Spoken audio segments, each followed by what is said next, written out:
The second part of the lecture, I will explain much more details about the convolutional neural network architectures in terms of their various aspects.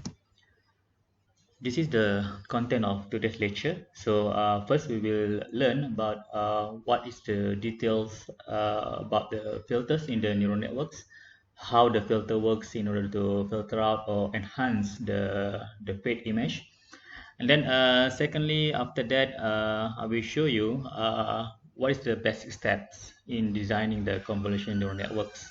So there are three ways to do that things based on the high resolution, make it deeper or make it wider for tuning the models properly. So the third step is overfitting is the common problem that you're facing when you do the training session. So I will show you some steps that you can overcome that problem.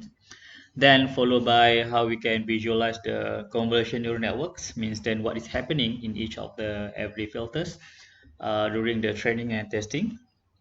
And then finally is how you can use the curl collab, which is the GPU that you can use for speed up your training session. So first thing first, let's just recap our previous model about the convolutional neural network that we used in order to train the MNIST dataset. So for these structures, we have the input layers with the three convolutional filters in which you have 32 first layer, 64 in the second layer, and then followed by the 64 filters in the final final layer before the flatten step. So for this model, when we training the MNIST dataset, so for every layer, the filter will be responsible in order to enhance some part of the image. So that's one of the reason they call the convolutional neural networks as the local feature extractor. So for this case, the first convolutional layers will enhance some part of the filters. Layer 2 will also improve or will extract some part, and then the same thing with the layer 3. So in general, the first layer, when the layer near the inputs, means that it will generate much more generic features. Generic features is very common features that same for every object, like the edges and everything. Then move on to the second layer. The second layer will utilize all the generated edges in the first layers, and then utilize that thing, let's say, in order to generate shape, rectangle, triangle, circle, and etc. based on the collection of the edges from the layer 1.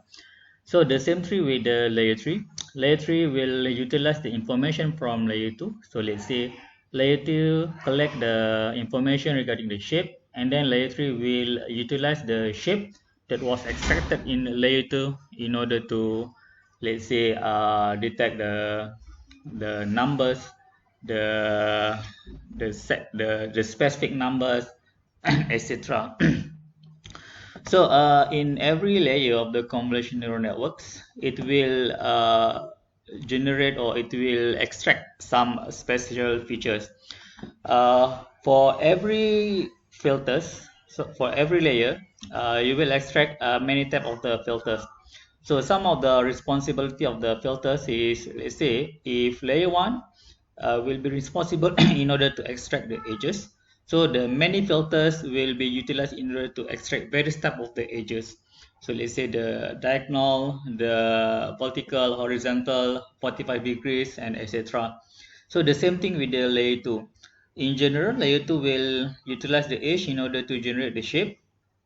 And then for every filters, in this case 64, so 64 filters will generate various type of shape. So let's say based on the collection of the edge, you will extract the rectangle, triangle, circle, and etc. So the same thing with the layer 3. So to learn a bit more details about what is happening inside the filters, so let's make the model much more simpler. So for this case, we have the convolutional neural network models, which we have the input layer with the 10 by 10 dimension, and then the first layer with just two filters, second layer one filters, flatten, and then the dense network at the final layer. So I will show you the details how the things will work in Excel. So in this case, we have the input image, of 10 by 10, in which this is the segment of the pictures that we use in order to extract the information regarding the shape or the digit. So for this case, all these filters, all the input image will be fed to the first layer. So in the first layer, what is happening? So we have two type of filters. So in this case, the first filter will be responsible in order to enhance the negative 45 degrees line, and then the second filters will be used in order to enhance the vertical line, sorry, the horizontal line. So for this case, so once we apply the convolutional to the input image from this type of filters, so what will be happening is that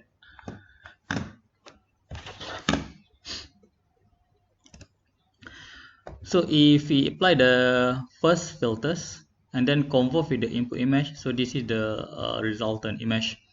So from this image, so the next part is that for the second filters, perform the convolution with the input image. So this is the resultant image. So both these two output is actually the result after we perform the convolutional operation with respect to the given filter here. So the next part is the max pooling. So first, the next part is the activation function. So activation function will be responsible uh, in order to discard all the negative values and then just retain all the positive value. So for this case, you have negative 2 here, so it will be eliminated in the subsequent layer after the activation function by the rectifier linear unit. So it's quite a straightforward process. So every negative value will becomes positive after we perform the activation process. So the next part is the max pooling. Max pooling means that we find the maximum value for every of the filters. So you can see from this input image after the activation function. So this is the output, and then when we perform the when we apply the pooling process, so the dimension of the image will be reduced significantly into half, and then it will find the maximum part of the value. So you can see from here, you have input image, and then after you convolve, you enhance some part of the features, and then threshold the features, discard the negative part, and then later on we make the shrink the dimension by using the max poolings.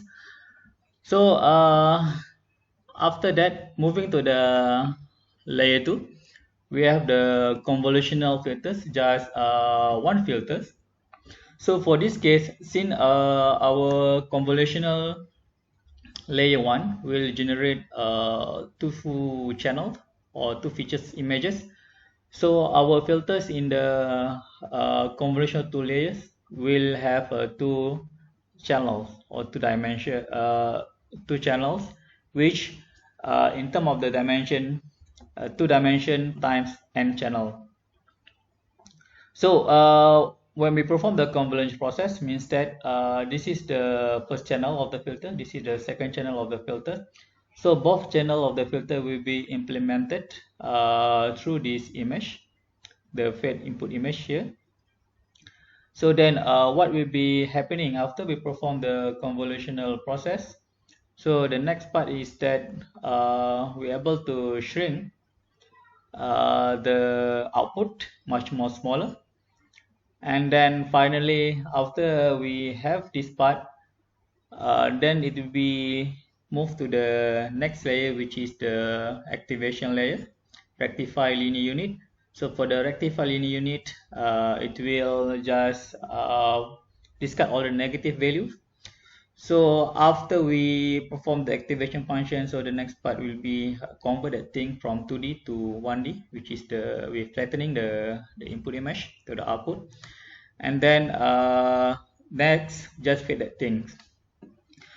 So in general, based on every structure of this particular process, so you can see that the responsible for every filters here is just to extract the features from layer to layer, and then later on, once we have the output features, after go through all the convolution layers, then we flatten the things, make it into the 1D dimension representation, and then fit to the standard artificial neural network structure. So during the training session, so the aim will be to find what is the optimal value of filter weights. So the parameters will be directly proportional to the number of filters in the practical models. So I can show you a bit illustration of this thing by using the Excel. So let's say in this case we have the character of C. So if I change the character, for this case, let's say if I create character of X, just to show you what will be happening when we implement different type of input image. So in this case, we want to enhance in terms of the X features. So X features, so when I undergo the first layers, so for the first filter, it will enhance in terms of the diagonal edges. So for the second filter, since this is responsible in order to enhance the vertical image, vertical part of the image. So in this case, it will have the just one part will be enhanced. So the next part for the rectifier linear unit, it will just enhance each of the part and then followed by max pooling and etc. until we fit to the convolutional, until fit the dense model, and then finally can give the prediction of output. In this case, whether 1.4 or 0.7, which is this will be the probabilities in order to extract the output. For this particular dense model, for the sake of the simplicity, I just put the same weight value for every node here. But in real implementation, all the values will be random that you will generate during the training session. Okay. So this is the first part of the topics, which is how we're able to how the filters works and how we can know what is actually happening when you implement or you fit image to the convolutional neural networks. Okay. So in the next part of the lecture is usually the basic concept of the convolutional network is that you stack the number of layers to the models, and then you tune the what type of filters that you want to enhance based on the given numbers. So how we can perform the tuning or the design properly. So I just referring to one of the papers from by Ming Sing Tan, which is the title will be Efficient Rethinking Model Scaling or for Convolutional Neural Networks. So basically, from this paper, we show a good step or a good procedure on how you can enhance or how you can design your own models. So let's say you have this model. So for every convolution neural networks, you have three ways in order to tune or to design the model. The first way is make the things wider, make the architecture wider. By making the architecture wider means that you increase the number of the filters. If you still remember from our MNIST, for the first layer we have 32 filters. So you can multiply that things to, let's say, 64, 128, and etc. So that's the meaning of we tune the wider model. So wider model, usually it will be, the structure will be very shallow. So usually the wider model will be used for tuning the application that will be used for the mobile apps because of the bottleneck of the processors. So the model should be shallow, and then they make it much more wider by increasing the filters. So in general, it will be small size in the model architectures, and then it's able to capture much more fine-grained features. So let's say if you just put two filters in the first layer, you just enhance or you just extract the features diagonal, vertical, or horizontal only. You add 4 features means that you extract diagonal, the horizontal, vertical, negative 45 degree angle, negative 60 degree angle, and etc. So that is the meaning when you add much more features, or you add much more filters to extract the features. So the second step is we make the things deeper. So this is the most common way in order to design the convolutional network architecture, means that make it much more deeper. So as I mentioned previously, for every layer of the convolutional network, it will be responsible in order to extract different type of features. So let's say a first layer extract the edge, second layer based on the collection of the edge extract the shape, the third layer based on the collection of the shape extract, let's say eye, the nose, the fourth layer based on the collection eye of nose extract in terms of the face, or etc. So that's the thing.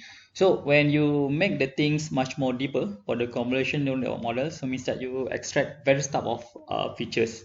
In contrast with wider, means that you just stack with respect to each layer scope. So means that if you make the wider, so let's say in the first layer you just extract various type of edges, second layer you just extract a various type of shape, and etc. Okay,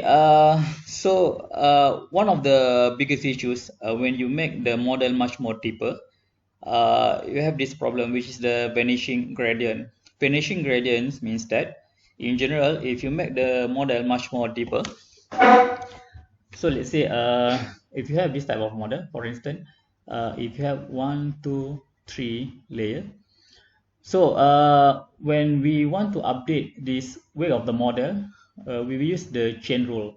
So if you still remember in the chain rule, let's say in the first layer you have just A times B. In the second layer we have A times B times C, and then in the fourth layer will be A times B times C times D.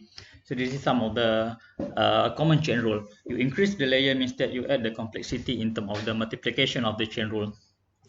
So vanishing gradient means that if in the first layer you have very small value to update this model, so once you go to the next layer, you feed that thing to you back propagate that thing into the next layer. Since it involves the multiplication, so this thing will become much more smaller, and then you feed the thing in the subsequent layer, it will be much more smaller. So in the end, eventually when near the input layer, if this thing becomes smaller, so it means that no update will be happening in the first layer. So that's one of the problem for the vanishing gradient. So there are many ways in order to overcome the vanishing gradient. So some of the works use a different type of activation function, and then some of the work introduce the inception model or skip connection in order to overcome this thing. There is various work, but in general, that is the common problem when you make the model much more deeper. Of course, you want to extract much more features from the input image, but it comes with a price in which you have some problem, but it can be overcome by using various methods that are available in the literature. So this is the second method. First method, wider. Second method, make it much more deeper. The third one is increase the resolution of the image. So some of the work stated that if you increase the resolution of the image, so means that for this case, you extract much more fine features from the object of interest that you want to extract. So some of the works increase the dimension of the image to 224, 299, 331, 480, and 600. So this is some of the dimension that has been used in order to increase the training performance of the convolutional neural network models. In this paper, they stated that if you just increase exclusive just one part of the layer, so one of the issues is that you will be stuck. The performance will be just stagnant into some stated only. So for in this paper, they propose if you want to make the model deeper or wider and etc., you should make the things in the concurrently. So means that if you increase the dimension or you increase the resolution of the input image, so at the same time you need to make sure that you have wider filters, and then at the same time you need to have much more more deeper structures in order to extract much more information from your input image. So they have proposed one of the method you can use in order to control the amount of filters and how to make the thing much more deeper. So you can read the details in the paper. So one of the problem statement they stated in this paper is that, so if you just increase, I mentioned, you increase the width of the filters for the convolutional layers, or you increase the dimension of the filters with some factors, or you increase the resolution of the image. So there are some tendency that all the performance will be stagnant at 80%. 80%. The same thing for this thing and this thing. So that's one of the reason they in this paper they stated that you need to ensure when designing you increase everything concurrently with some basic rule that they have proposed in order to ensure that you again the high performance. And they have shown that by using that type of rule of thumbs, you're able to gain high accuracies, increase the accuracies from the ImageNet dataset. So for the details, you can read the paper, but in general, I just want to highlight some of the methods you can use in order to increase the performance during training. Means, sorry, you in order to ensure that your model able to cope with the given task. Means that you have three type of methods. First, make it wider, add much more filters. Second method, make it deeper. Means that you add much more layer to the model. And then third thing is to give high or to provide high resolution image to the model structures. So the next part is I will show you how you can handle the overfitting. Overfitting is very common when you do the training session. Overfittings in general means that if your training performance increase significantly, but your validation performance stagnant at one level, so there is the things that you can know that your training session is overfitting. So let's say this is the performance of your training 100%, but your performance for the validation just stagnant at one step. So this is the starting point of your training session start to overfit. Means that because of means that it will be just flat its performance curve at one step, and then even though you're training able to gain the 100% of accuracy, but your validation step just stagnant at that thing. So that is the meaning of your system is overfitting. So how to handle the overfittings? There are many ways. So I just recap, or I just listed some of the methods. So one of the method is based on the data augmentation. So data augmentation means that you are given some sample image. Let's say this is the first image. So for single image, for every single sample image, you just extract, or you just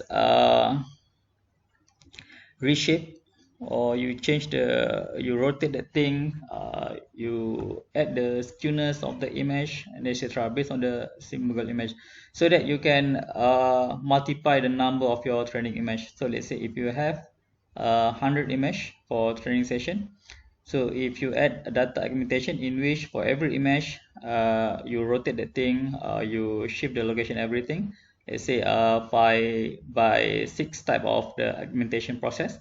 So in general you can double up, or you can increase significantly the number of the training sample. So that is the meaning of the data augmentation. The aim is to increase the number of the training samples, but you need to remember augmentation is only applied to the input that you will use for the training session only, not for the validation. Validation will use the data that you originally provide. However, for the training session, you can make augment that things in order to increase the performance of your convolutional neural network models. So one of the things you can improve is by using the by provide rotate the image. So you can rotate the things in a various degree of the angle, let's say 0 to 180 degree. So in this case is 40 degrees, means that you rotate the image in every 40-degree angles, and then you get the multiple numbers of the same input image. So the next thing is to shift the image in various location. So in this case, if you put the value, the floating point value 0.2, 0.2 means that this is the 20% movement. Or you can add the integer value. If you add, let's say 20, 20 means that you shift that thing 20 pixels location. It's up to you to use either the floating point with represent the percentage or using the integer. So the next part is the shear range, means that let's say this is your input image. Shear means that you distort a bit of the image, something of this shape, to make it seem like something like the trapezoid and etc. So that's the meaning of the shear. So the same thing, 0.2 means that 20% modification. The next thing is the zoom range. Zoom range means that you zoom or make the image bigger or smaller depending on the factors that you put here. And then you flip the image and etc. So there is the parameters. You can go through the details in the programming. And then basically when you perform every process of the data augmentation, so this is will be happening. So let's say this is the original image. So this is after you perform the zooming effect. So you rotate the things and you make the things much more smaller, and you rotate the thing simultaneously. So this is one of the steps. So the aim is that you improve the data during training session. So there is some tendency that it will improve the performance, let's say 2% to 3%. So this is the first step. So the second step, you can overcome the overfitting by using the pre-trained convolutional neural networks, or usually known as the transfer learning process. Transfer learning process means that you have this model, this structure. So what do you need to do means that first thing first is that you take the model that has been learned by state-of-the-art model that has been learned previously, and then later on you plug in that things to your models and then do the training session. So some of the well-known model for the transfer learning is Exception, Inception, ResNet, VGG 16, VGG 19, MobileNet, AlexNet. There are many works, many type of the models available. You can take their models, plug into your own structures, and then training with your own data set, and then you just see what is the performance of that thing. So I will show you the step on how you're able to implement the VGG 16 to modify your current model. So for the VGG 16, so let's say we have this model, the same model that we used to train the MNIST dataset. So the same model, you have input layer, you have 3 convolutional layers before you do the flatten. So right now we want to use the VGG in our structures to overcome the overfitting or to increase the performance of our model. So how we do that thing? So first thing first is that we take the model of the VGG. VGG 16 means that you will have the 16 layers. This is layer 1, 2, 3, 4, 5, 6, 7, 8, 9, 10, 11, 12, 13, 14, 15, 16. So the VGG 16 layer, you have 16 layers that also include the dense unit. So when you want to do the transfer learning process, the first step that you need to do is that you need to omit, or you need to discard the dense part. So we don't want this part to be incorporated to our models. So one of the reasons means that this is the part that you use in order to do the classification. So we just interested in terms of the convolutional part, because of the convolutional part is where you extract the features. The dense part will be responsible in order to do the classification. So the first step we discuss the the dense part of the model. Then later on just plug in the VGG models in your structures, and then remove your original convolution layers. So this is the same thing. You use the same structures, you remove all the convolution layers, and then plug in the only the VGG as the feature extractors, and then you do the training session. You need to remember, when we perform the training process, this part should be frozen. So means that you just fit that thing. So we just tuning the dense part during the training session. So this thing should be frozen. Then you perform the training session by using this particular model. So eventually this is one of the step that can be used in order to increase the performance of the system. So how to do that thing in programming in general? Let me show you just a simple step. So this is the structure of the convolutional network they use to train the dog versus cat images. So basically just focus on this part. This is the programming models of our structure. So this is our original models that we use in order to train the image. This is our own structures that we use. So if you want to use the pre-train, so what is the modification made is just simply addition, you see. So from this part we have the first model.sequential. So this is the part that I discard. I just comment that thing, so it will be discarded. So the next part is just add the base to your model, and then it's completed. You can start the training process. So first you just extract the model for the VGG16, make the things frozen. Okay, then the next part, put the things in your structure. Okay, and then remove the rest of the convolution layers in your model, and then you can start perform the training session. So it's quite straightforward. It's quite simple in order to do that thing. But if you do the training using PC, using CPU, it will take longer time to complete. So now let's get back to our slide.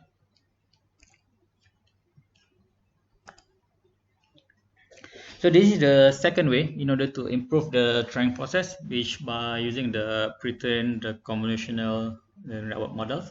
You can test your model with the very start of the available architectures, RSNet, VGG, LXNet, and etc.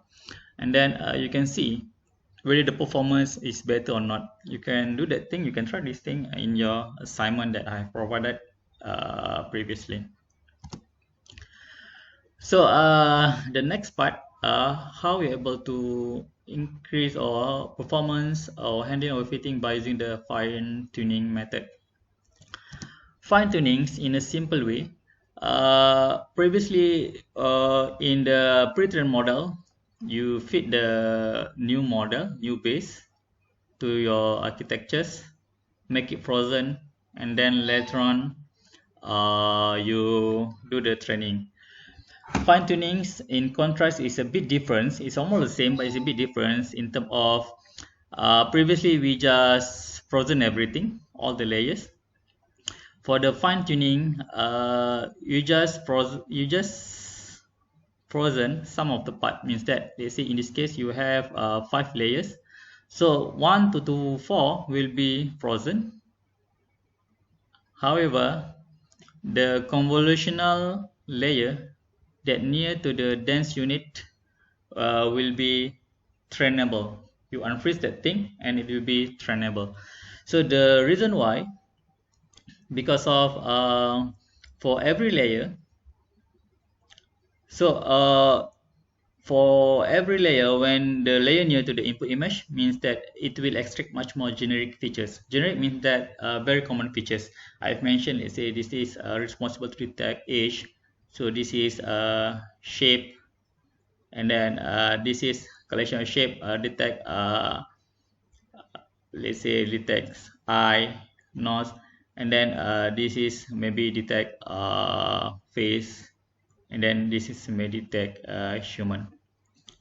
So one of the reason for fine tuning means that you can reuse all the generic features here. It means that you extract a shape and then it will be the same. Let's say you extract the edge and shape for the human face, it will be almost the same. You extract edge and shape for common household, let's say the mark and etc. However, when the for the layer that near to the dense unit, it will extract much more localized object or features that with respect to what sample it was trained. Say if you if you train with respect to the human face, so eventually in the last layer, near the last layer, it will extract very local features of that object, say human face and etc. So if you want to pre-train that thing for the different sample, let's say in your assignment you want to detect the white blood cell, red blood cell. So in that particular case, so it's better you can omit the final layer, almost layer that is near the dense unit. You can omit that thing and then you make that thing trainable so that it will learn much more local features with respect to your own object compared to the object that it was already trained with. So this is one of the reasons for the fine tuning. So for the process of the training of fine tuning, it will be almost the same with the pre-train. Only you have a quite different step. Let me clear this thing.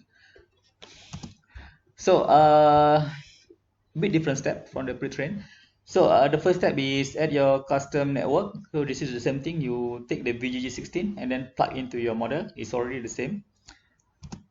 And then freeze the base network. So this is the same with the pre-trained model previously.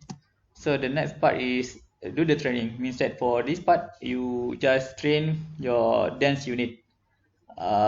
This one, step two, step three is almost the same with the pre-trained model that I have shown you previously. So the thing that is different is that once you complete the step number three, so the next part you need to unfreeze some of the layer that near to the input image, and then makes the layer that is near to the dense unit trainable. So the next step is just train back everything. So it's quite hassle. The step means that you have many steps to be go through in order to ensure the tuning process will be optimal. But it is worth it because if you do this process, so you can increase the performance as shown by in previous work. You can increase the performance in some percentages, let's say 0.9, 1%, 2%. So basically we have three steps. I just recap in order to handle the overfittings by using the first method by using the data augmentation. Second method is by using the pre-trained model transpolating. Third method is by using the fine tuning. So the next part is coordinate visualization. So convolutional network visualization will be useful in order to know what is actually happening during you fed to the image.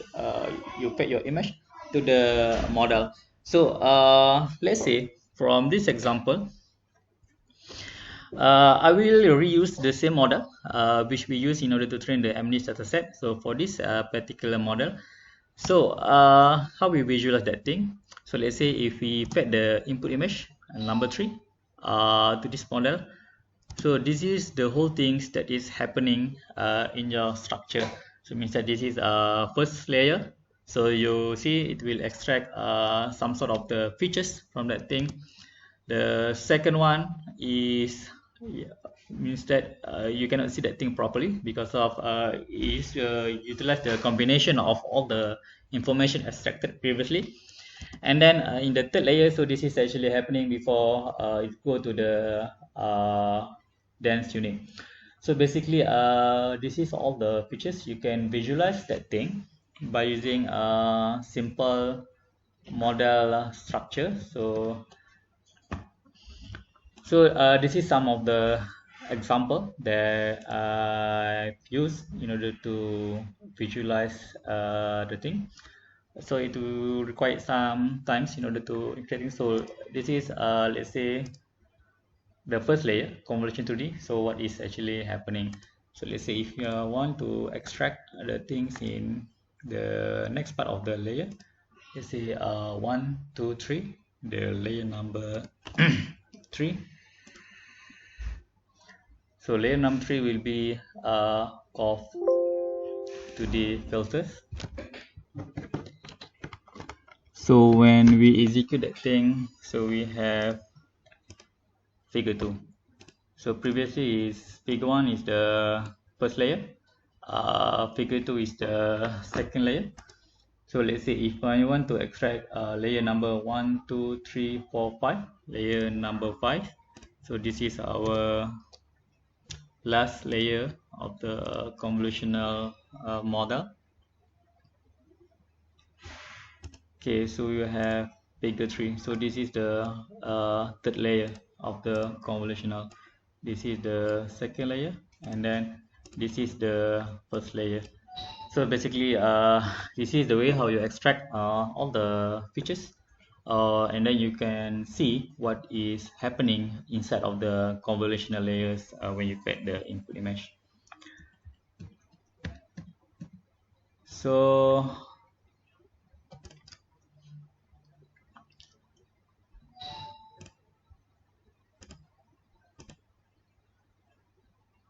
okay, so this is subject number 4. So in subject number 5, I will show you how you're able to use the Google Colab in order to perform the training session.